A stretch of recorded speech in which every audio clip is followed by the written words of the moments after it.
इस लेक्चर में हम सुपरपोजिशन थ्योरम के बारे में डिस्कस करेंगे। सुपरपोजिशन थ्योरम क्या कहता है, सबसे पहले हम इसके बारे में जानते हैं। The superposition principle states that voltage across or current through an element in a linear circuit is algebraic sum of the voltages across or current through that element due to each independent source acting alone।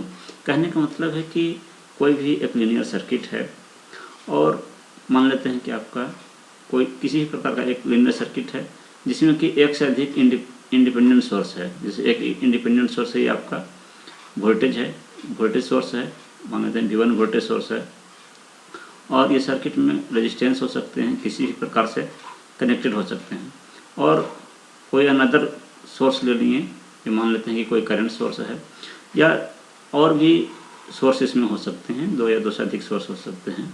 तो किसी भी element के through जो current flow करेगा या किसी element के across जो वोल्टेज होगा, वो जो टोटल करंट या टोटल वोल्टेज जो इसके क्रॉस होगा, वो सुपरपोजिशन थ्योरम कहता है कि अगर हम एक सोर्स को एक टाइम में कंसीडर करें और उस प्रकार से प्रत्येक सोर्स के कारण जो करंट या वोल्टेज इसके क्रॉस है उसका अलजेब्रिक सम करेंगे, तो वही हमारा टोटल करंट या वोल्टेज उस एलिमेंट के क्रॉस होगा। The principle of superposition helps us to analyse a linear circuit with more than one independent source. यानी कहने का मतलब है कि सुपरपोजिशन प्रिंसिपल जो है ये हमें किसी लीनियर सर्किट में जिसमें कि एक से अधिक इंडिपेंडेंट सोर्स हैं तो उसे एनालाइज करने में हमें हेल्प करता है। साथ ही साथ किसी एलिमेंट के अक्रॉस या किसी एलिमेंट के थ्रू किसी इंडिपेंडेंट सोर्स का कितना कंट्रीब्यूशन है वो हम कैलकुलेट इसमें सेपरेटली कर पाते हैं। यानी कि हमें किसी एलिमेंट के अक्रॉस हमें टोटल करंट या टोटल वोल्टेज अगर हमें निकालना है तो हमें इंडिपेंडेंट प्रत्येक सोर्स को सेपरेटली कंसीडर करते हुए हम कैलकुलेट करेंगे, और जो नेट होगा, जो टोटल वोल्टेज या टोटल करंट किसी एलिमेंट के थ्रू या किसी एलिमेंट के अक्रॉस होगा, वो प्रत्येक एलिमेंट का जितना कंट्रीब्यूशन है उसका अलजेब्रिक सम होगा। इसे हम एग्जाम्पल के थ्रू आगे डिस्कस करेंगे। However, to apply the superposition principle, we must keep two things in mind। जब हम लोग सुपरपोजिशन प्रिंसिपल अप्लाई करेंगे किसी सर्किट के अक्रॉस तो हमें दो चीज़ों को ध्यान रखना है। पहला, we must consider one independent source at a time while all other independent sources are turned off। कहने का मतलब है कि किसी भी लीनियर सर्किट में अगर एक से अधिक इंडिपेंडेंट सोर्स हैं, चाहे वोल्टेज सोर्स हो, करंट सोर्स हो, या वोल्टेज करंट सोर्स दोनों हो, तो हमें पहला जो पॉइंट कंसीडर करना है कि एक बार में हमें एक इंडिपेंडेंट सोर्स को एक्टिव रखना है, बाकी सारे सोर्स को टर्न ऑफ कर देना है, यानी कि उसे ऑफ कर देना है। दिस इम्प्लाइज दैट, इसका मतलब ये हुआ कि we replace every voltage source by 0 volt. कहने का मतलब है कि अगर हम एक सोर्स को रख रहे हैं तो बाकी सोर्स को हम क्या करेंगे, अगर वो वोल्टेज सोर्स है तो उसे हम 0 वोल्ट कर देंगे, यानी कि उसे हम शॉर्ट सर्किट कर देंगे, क्योंकि वोल्टेज सोर्स शॉर्ट करने पे वो 0 वोल्ट होगा। And every current source by 0 ampere, और जो भी करंट सोर्स होगा उसको हम 0 एम्पियर कर देंगे। तो करंट सोर्स 0 एम्पियर तब होगा जब हम उसे ओपन सर्किट करेंगे। तो इस प्रकार से हम लोग जो एक सोर्स को सिर्फ एक्टिव रखेंगे, बाकी जो भी है उसे हम 0 कर देंगे। अगर वोल्टेज सोर्स है तो उसे शॉर्ट कर देंगे, और करंट सोर्स है तो उसे ओपन सर्किट कर देंगे। This way we obtain a simpler and more manageable circuit. तो ऐसा करने से हमें एक सिंपल सर्किट प्राप्त होगा। दूसरा पॉइंट जो कंसीडर करना है वो है कि dependent sources are left intact because they are controlled by the circuit variables. यानी कि सर्किट में अगर डिपेंडेंट सोर्सेस है जो किसी अनदर पैरामीटर्स पे डिपेंड कर रहे हैं, तो उसे हमें वैसे ही छोड़ देना है, उसे हमें कुछ चेंज नहीं करना है, और जो इंडिपेंडेंट सोर्सेस हैं उसमें एक को रखेंगे, बाकी को हम लोग ऑफ कर देंगे। तो ये 2 पॉइंट हमें कंसीडर करना है जब हम सुपरपोजिशन प्रिंसिपल का उपयोग किसी लीनियर सर्किट में करेंगे। Superposition is based on linearity. जो सुपरपोजिशन प्रिंसिपल है वो लीनियरिटी पे वर्क करता है। फॉर दिस रीजन, इस कारण से, it is not applicable to the effect on power due to its source. चूँकि ये लीनियरिटी पे कार्य करता है सुपरपोजिशन प्रिंसिपल, इसलिए हम इसके द्वारा जो है वो पावर कैलकुलेट नहीं कर सकते हैं। Because power absorbed by A register depends on the square of the voltage और करंट। तो चूँकि पावर जो है वो वोल्टेज या करंट का स्क्वायर पे डिपेंड करता है। पावर इक्वल टू या तो वी स्क्वायर बाई आर होता है या आई स्क्वायर इंटू आर होता है, यानी कि वोल्टेज या करंट के स्क्वायर पे डिपेंड करता है। तो इसलिए ये लीनियरिटी को फॉलो नहीं करता है। इसलिए हम ऐसा नहीं इसमें कर सकते हैं कि किसी एक सोर्स के थ्रू पावर निकाल लिए किसी एलिमेंट के अक्रॉस, और प्रत्येक सोर्स के कारण हमने पावर निकाल लिया और उसको ऐड कर देंगे तो हमें नेट पावर नहीं मिलेगा, क्योंकि ये लीनियरिटी को फॉलो नहीं करता है power. If the power value is needed, the current through और voltage across the element must be calculated first using the superposition. यानी कि अगर हमें किसी एलिमेंट के थ्रू या एलिमेंट के अक्रॉस पावर अगर हमें कैलकुलेट करना है तो सबसे पहले हमें नेट वोल्टेज या नेट करंट हमें कैलकुलेट करना होगा। उसके बाद हम पावर का फार्मूला यूज करके वी स्क्वायर बाई आर या आई स्क्वायर इंटू आर करके हम उसका पावर निकालेंगे। अब हम सुपरपोजिशन प्रिंसिपल को एक एग्जाम्पल के थ्रू समझते हैं। क्वेश्चन है, use the superposition to find V in the circuit in the figure. ये फिगर जो दिया हुआ है, इस फिगर में हमें वी का वैल्यू कैलकुलेट करना है और वो भी सुपरपोजिशन प्रिंसिपल का यूज करके। तो इस जो सर्किट है, इस सर्किट में आप देख सकते हैं कि भी आपका यहाँ पे दिया हुआ है, यानी कि ये 4 ओम का जो रजिस्टर है इसके अक्रॉस वोल्टेज हमें कैलकुलेट करना है। इसके अक्रॉस जो वोल्टेज होगा वही भी है, उसका पोलैरिटी दिया हुआ है, लेकिन हमें सुपरपोजिशन प्रिंसिपल का यूज़ करके निकालना है। कहने का मतलब ये है कि इस सर्किट में तो 2 सोर्स हैं, एक आपका 6 वोल्ट का वोल्टेज सोर्स है और दूसरा 3 एम्पियर का करंट सोर्स है। तो सबसे पहले हम क्या करेंगे कि एक बार में एक सोर्स को एक्टिव रखेंगे, या तो हम पहले 6 वोल्ट को ही सिर्फ रखेंगे और दूसरी बार में सिर्फ 3 एम्पियर को ही सिर्फ एक्टिव रखेंगे। और जब हम 6 वोल्ट को एक्टिव रखेंगे तो कैलकुलेट करेंगे कि 6 वोल्ट के कारण कितना वोल्टेज यहाँ पे इस 4 ओम रेजिस्टेंस के क्रॉस अपीयर हो रहा है। फिर हम देखेंगे कि जब हम सिर्फ 3 एम्पियर सोर्स को एक्टिव रख रहे हैं तो इसके क्रॉस कितना वोल्टेज है, और फिर दोनों सोर्स के कारण जो वोल्टेज आया उसका हम अलजेब्रिक सम करेंगे। वही हमारा जब दोनों सोर्स एक्टिव होगा तो हमें नेट वोल्टेज जो है वो मिलेगा, इन दोनों का अलजेब्रिक सम होगा। तो इसे हम सॉल्व करेंगे। तो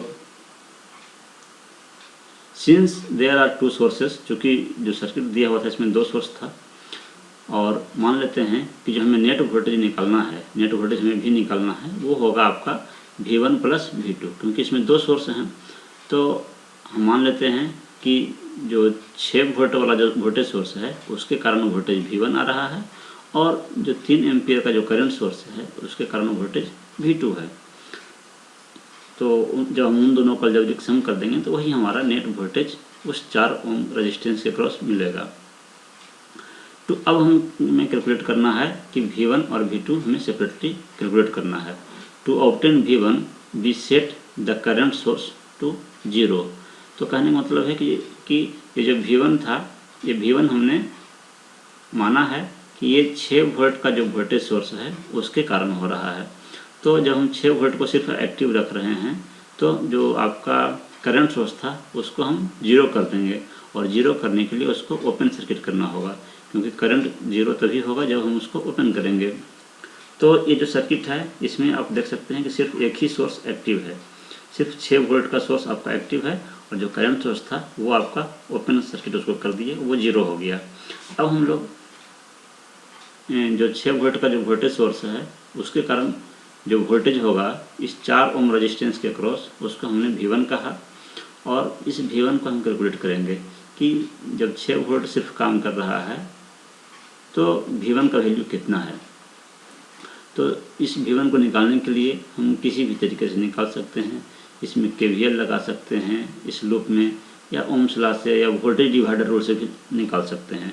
तो यहाँ पे हमने KVL का यूज किया है कि इस लूप में KVL लगाएं, किरचॉफ का वोल्टेज लॉ।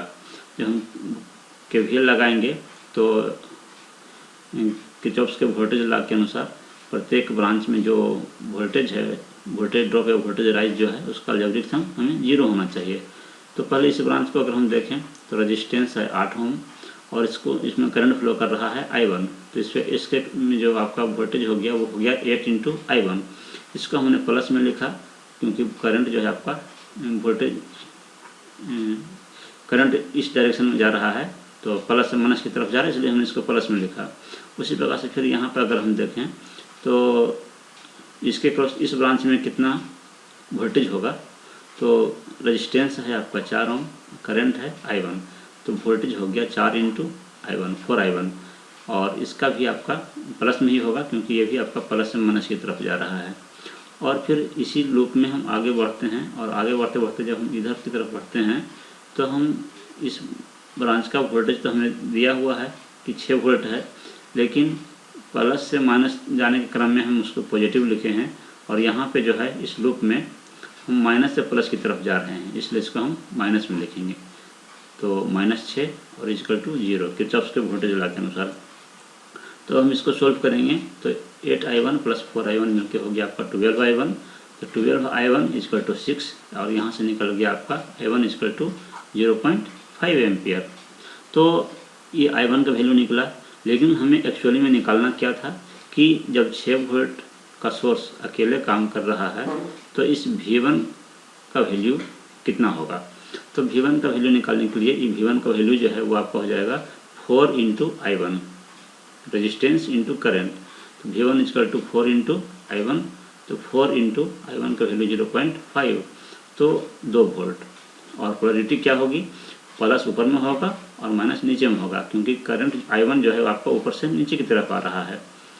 तो इस प्रकार से हमें सिर्फ एक वोल्टेज सोर्स के कारण हमें इस 4 ओम के रेजिस्टेंस के अक्रॉस कितना वोल्टेज होगा ये हमें पता चल गया और उसकी पोलरिटी भी पता चल गया कि प्लस ऊपर है और माइनस नीचे है।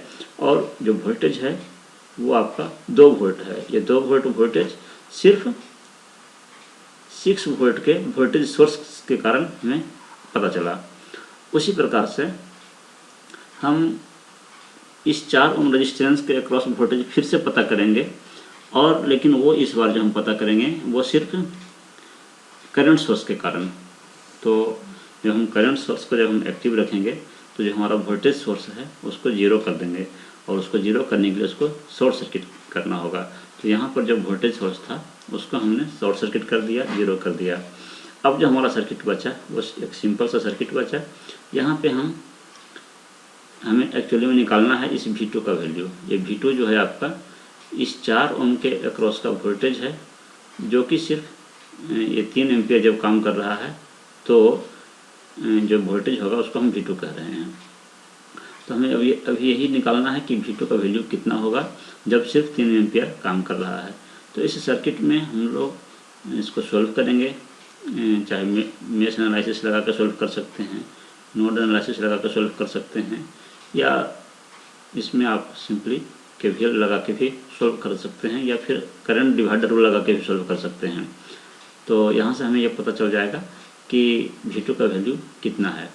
तो जैसे हमने इसके पहले वाला जो सर्किट था उसमें हमने KVL लगाया था, यहाँ पे हम करंट डिवाइडर रूल लगा सकते हैं क्योंकि हमें टोटल करंट पता है और 2 ब्रांच पैरेलल में हैं।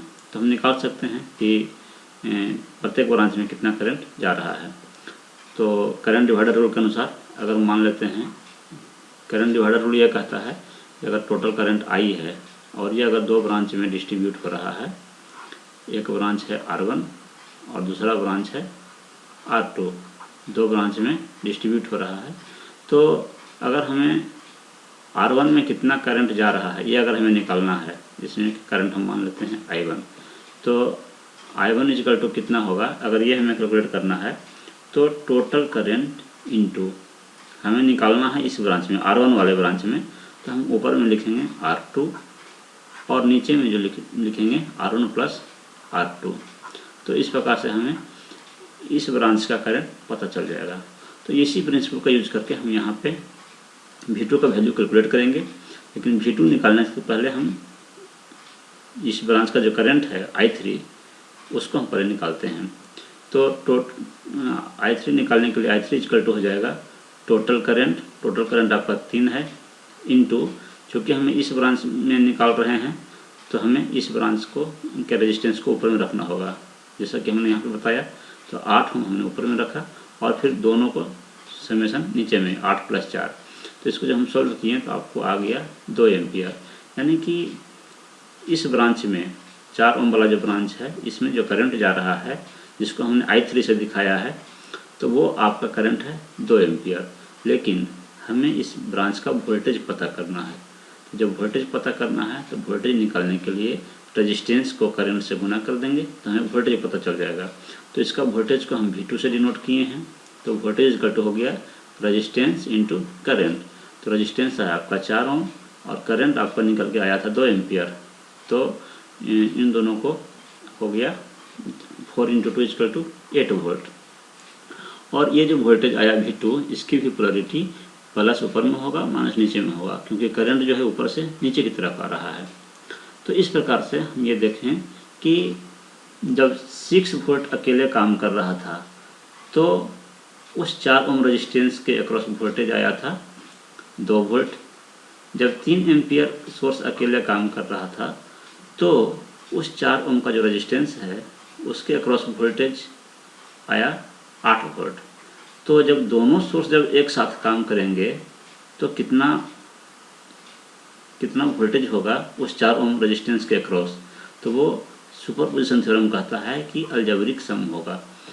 यानी कि अगर हमें टोटल वोल्टेज निकालना है उस 4 ओम का जो रेजिस्टेंस है उसके अक्रॉस, तो जितना 6 वोल्ट वाले के कारण था और जितना 3 एम्पियर वाले के कारण था, दोनों का अलजेब्रिक सम होगा। अलजेब्रिक सम कहने का मतलब है कि अगर पोलरिटी अगर अलग होती दोनों की तो यहाँ माइनस साइन भी हो सकता था, ठीक है। लेकिन चूंकि दोनों में पोलरिटी सेम है इसलिए यहाँ पे सिंपली एडिशन होगा। तो 2 वोल्ट और प्लस 8 वोल्ट मिलाकर 10 वोल्ट। तो कहने का मतलब ये है कि जब दोनों सोर्स एक साथ काम कर रहे हैं तो उस 4 ओम का जो रेजिस्टेंस है उसके अक्रॉस वोल्टेज कितना होगा 10 वोल्ट।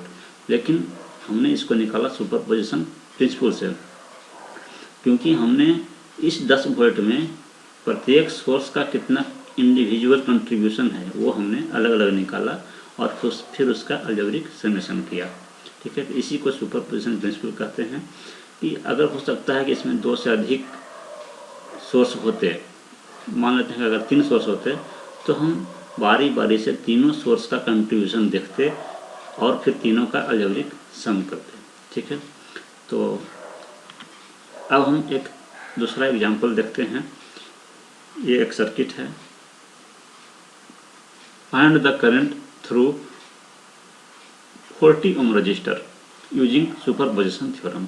ये जो सर्किट दिया हुआ है इस सर्किट में 40 ओम रजिस्टर जो है ये वाला, इसके थ्रू कितना करंट फ्लो कर रहा है ये हमें सुपरपोजिशन थ्योरम से निकालना है। तो इसके थ्रू जो करंट फ्लो कर रहा है, तो जब दोनों सोर्स काम कर रहे हैं एक साथ, ये 25 वोल्ट वाला सोर्स भी और ये 10 वोल्ट वाला सोर्स भी, जब दोनों एक साथ काम कर रहा है तो कितना करंट फ्लो कर रहा है इसके थ्रू ये हमें निकालना है, लेकिन सुपरपोजिशन थ्योरम का यूज करके निकालना है। तो सुपरपोजिशन थ्योरम का यूज करके निकालना है कहने का मतलब ये हुआ कि एक बार में हम सिर्फ 25 वोल्ट को चालू रखेंगे और इसको ऑफ कर देंगे, तो हम देखेंगे कि इसमें कितना करंट आ रहा है, ठीक है।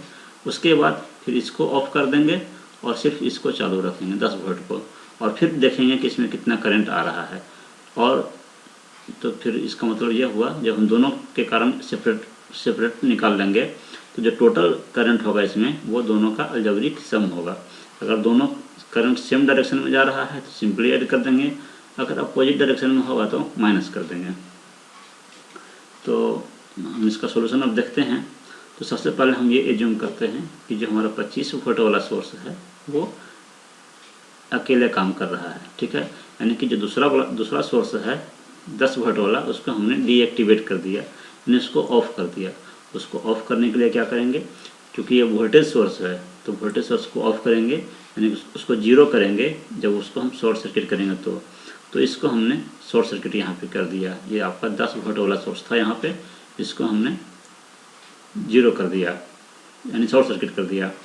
तो अब हमारा सिर्फ एक ही सोर्स बचा 25 वोल्ट।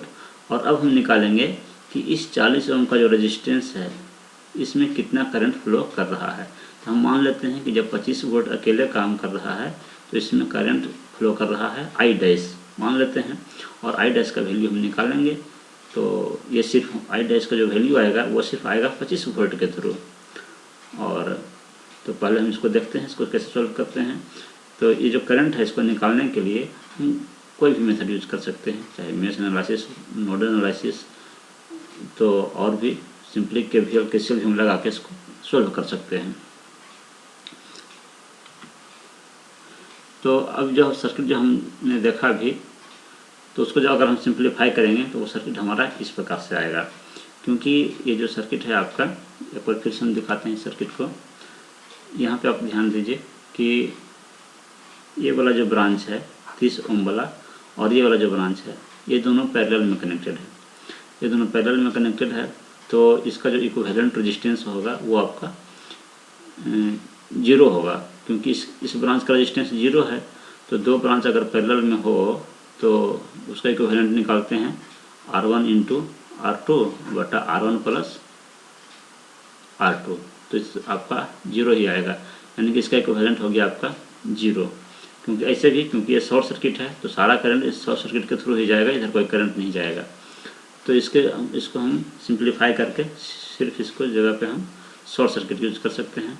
फिर हमारा सिर्फ अब ये दो ब्रांच बचा, एक 40 ओम और एक 10 ओम, क्योंकि इसमें तो कोई रेजिस्टेंस है नहीं। तो ये दोनों ब्रांच जो है हमारा पैरेलल में ही है, दोनों पैरेलल में कनेक्टेड है। तो इसका इक्विवेलेंट कितना होगा, दो ब्रांच अगर पैरेलल में कनेक्टेड हैं तो उसको निकालेंगे R1 इंटू R2 बटा R1 प्लस R2। तो इस जो सोल्व करके आएगा ये हमारा इन दोनों का इक्विवेलेंट रेजिस्टेंस निकलेगा। इस आई डैश को निकालने के लिए आप किसी मेथड से निकाल सकते हैं, जरूरी नहीं कि हम जिससे बता रहे हैं आप वैसे ही निकालें। कई सारे मेथड्स हो सकते हैं, उसमें से हम एक मेथड आपको बता रहे हैं इसमें। तो अब हमने इसको सॉल्व किया, सर्किट को सिंप्लीफाई किया, तो उन दोनों का जो आपका पैरेलल दोनों ब्रांच जो था 40 ओम वाला और 10 ओम वाला, उसका इक्विवेलेंट आ गया आपका 8 ओम। और ये 50 ओम वाला जो रेजिस्टेंस है ये सीरीज में हो गया, ये सीरीज में ये पहले से था। यहाँ आप देख सकते हैं ये 50 ओम वाला जो रेजिस्टेंस है, ये वाला रेजिस्टेंस ये आपका सीरीज में था, और इन दोनों का इक्विवेलेंट आपका 8 ओम आ गया। तो वही सर्किट आपका यहाँ पे सिंप्लीफाई करके हमने दिखाया है। और ये वाला करंट को तो हमने I1 माना था जो 50 ओम के थ्रू फ्लो कर रहा था, तो यहाँ से हमने I1 का वैल्यू निकाल लिया। तो I1 का वैल्यू निकालने के लिए हम क्या करेंगे, तो I1 का वैल्यू निकालने के लिए यहाँ देखिए ये जो 25 वोल्ट का सोर्स है तो इसके ठीक पैरेलल में ये वाला ब्रांच कनेक्टेड है, ठीक है। यानी कि ये जो ब्रांच है 20 ओम वाला, इसके अक्रॉस भी वोल्टेज 25 वोल्ट होगा, क्योंकि दोनों पैरेलल में कनेक्टेड है। और उसी प्रकार से ये वाला जो ब्रांच है इसके अक्रॉस भी वोल्टेज होगा आपका 25 वोल्ट होगा, क्योंकि पैरेलल में वोल्टेज सेम होता है। अगर इस ब्रांच में जितना वोल्टेज होगा उतना ही वोल्टेज अब इसके पैरेलल वाले ब्रांच में भी होगा। तो ये 25 वोल्ट जो है वो आपका यहाँ से यहाँ के बीच का भी वोल्टेज होगा। तो अगर हम इस करंट को निकालना है, इसमें जो करंट फ्लो कर रहा है, तो करंट निकालने के लिए वोल्टेज बटा रजिस्टेंस, तो वोल्टेज तो 25 वोल्ट हो गया और रेजिस्टेंस जो होगा, इस ब्रांच का जो रेजिस्टेंस है यहाँ 50 ओम है और यहाँ 8 ओम है, दोनों सीरीज में है, तो 58 ओम रेजिस्टेंस हो गया। तो इसको हम डिवाइड करेंगे तो 0.431 एम्पियर ये I1 का वैल्यू हमें निकला। तो ये I1 का वैल्यू निकला है। एक्चुअली में हमें निकालना क्या था, I डैश का वैल्यू निकालना था। तो I डैश का वैल्यू जो है वो हम देखेंगे। अगर इस सर्किट को अगर आप देखिए, वो सर्किट आपका यहाँ पे था, ओरिजिनल सर्किट यहाँ पे था, तो हमने I1 का वैल्यू यहाँ पे निकाल लिया और हमें I डैश का वैल्यू निकालना है। तो यहाँ पर फिर हम करंट डिवाइडर लगाएंगे तो हमें I डैश का वैल्यू मिल जाएगा, क्योंकि ये I1 जो है आगे जाके दो ब्रांच में डिस्ट्रीब्यूट हो रहा है, एक I डैश है और एक इधर वाला ब्रांच है जिसमें कि 10 ओम है। तो हम यहाँ से I डैश का वैल्यू निकालेंगे। तो I डैश का वैल्यू जब हम निकालेंगे, क्योंकि हमें निकालना था इसके क्रॉस का ही करंट निकालना है, इसके थ्रू जो करंट फ्लो कर रहा है, तो I डैश का वैल्यू निकालेंगे। तो जो टोटल करंट I1 हमने अभी निकाला इनटू, और हमें निकालना है इस ब्रांच का करंट, तो हम रेजिस्टेंस कंसीडर करेंगे इस ब्रांच का 10 ओम का, और बटा 10 प्लस ये 40, नीचे में दोनों का समेशन होता है।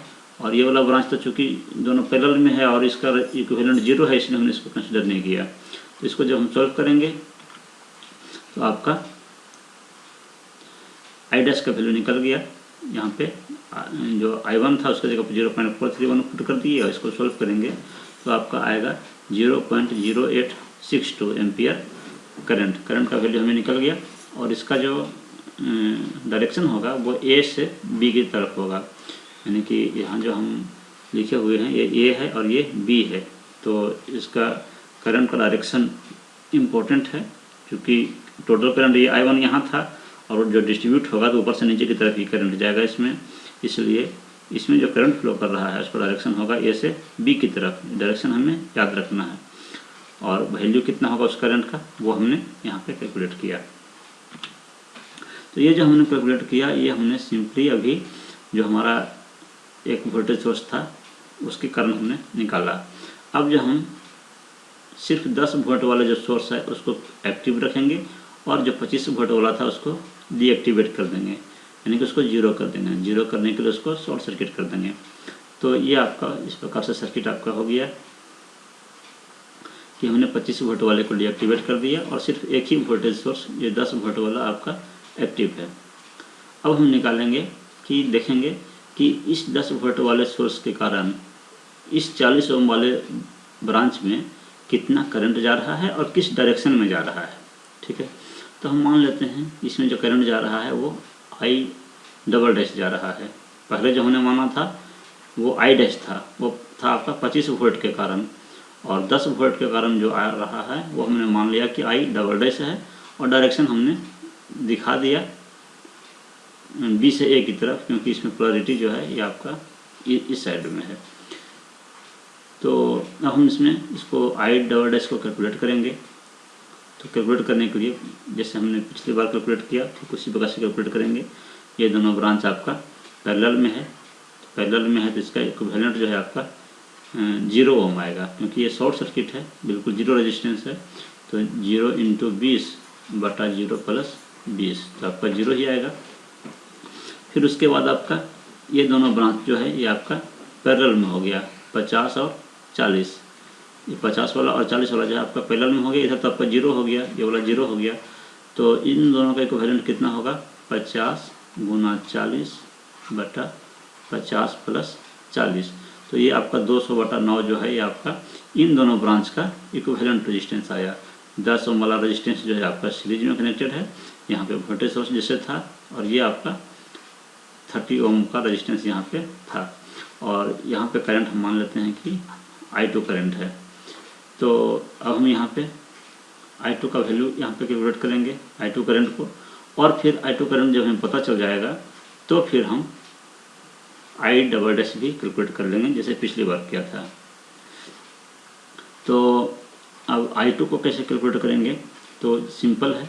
ये आपका 10 वोल्ट का जो सोर्स है इसके पैरेलल में ये वाला कनेक्टेड है, तो इसके क्रॉस भी 10 ही वोल्ट है। और ये वाला ब्रांच जो है ये वाला ब्रांच इसके अक्रॉस भी वोल्टेज आपका 10 वोल्ट ही है।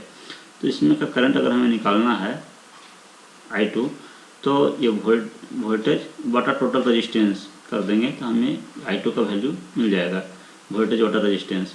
तो वोल्टेज है आपका 10 वोल्ट और रेजिस्टेंस हो गया 200/9। तो इसको सॉल्व करेंगे हम लोग, तो आपका सॉल्व करने के बाद आपको I2 का वैल्यू निकल कर आया 0.31 एम्पियर। तो ये तो I2 का वैल्यू निकला, लेकिन हमें एक्चुअली में निकालना क्या था, I" का वैल्यू, जो कि 40 ओम रेजिस्टेंस के थ्रू फ्लो कर रहा है। तो उसको कैसे कैलकुलेट करेंगे, तो जैसे पिछली बार किए थे ठीक उसी प्रकार से करना है कि जब हमें I2 का वैल्यू यहाँ पे पता चल गया I2 का, और यही वाला करंट जो है 2 पार्ट में यहाँ डिस्ट्रीब्यूट हो रहा है, कुछ पार्ट इधर जा रहा है और कुछ पार्ट इधर जा रहा है। तो यहाँ पे करंट डिवाइडर रूल लगा देंगे।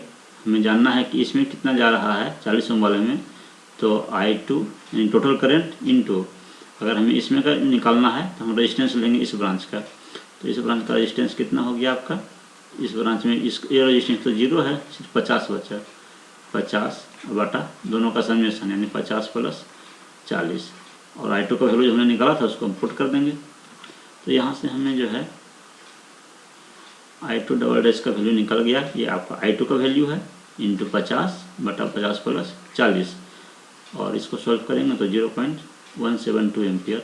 लेकिन यहाँ पे ध्यान देना है कि आपका जो करंट का डायरेक्शन है वो B से A की तरफ होगा यहाँ पे, क्योंकि जो पोलैरिटी थी 10 वोल्ट वाले सोर्स की वो इस प्रकार से थी, यानी कि करंट आपका इस साइड से निकलेगा।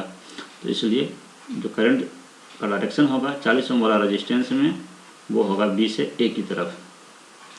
तो फाइनली हमने क्या देखा कि 2 सोर्स था, एक था आपका 25 वोल्ट का सोर्स, एक था आपका 10 वोल्ट का सोर्स। तो इसके थ्रू, इसके कारण जो करंट फ्लो कर रहा था आपका 40 ओम वाला रेजिस्टेंस में, उसको हमने I' से बताया था, वो हमने कैलकुलेट कर लिया, और इसका डायरेक्शन था ऊपर से नीचे की तरफ। और 10 वोल्ट के कारण जो हमने करंट निकाला वो I" था, इसका डायरेक्शन है नीचे से ऊपर की तरफ। तो दोनों सोर्स जब अलग अलग काम कर रहा था तो कितना करंट फ्लो कर रहा था ये हमने निकाल लिया। तो सुपरपोजिशन थ्योरम ये कहता है कि अगर दोनों एक साथ काम कर रहा है तो कितना करंट फ्लो करेगा, ये अगर हमें निकालना है तो जो अलग अलग निकाले थे इसका अलजेब्रिक सम कर देंगे। क्योंकि दोनों का डायरेक्शन अलग अलग है इसलिए माइनस हो जाएगा, अगर सेम डायरेक्शन रहता तो प्लस हो जाता। तो 40 ओम का जो रेजिस्टेंस है उसके थ्रू कितना करंट फ्लो करेगा वो हो जाएगा जो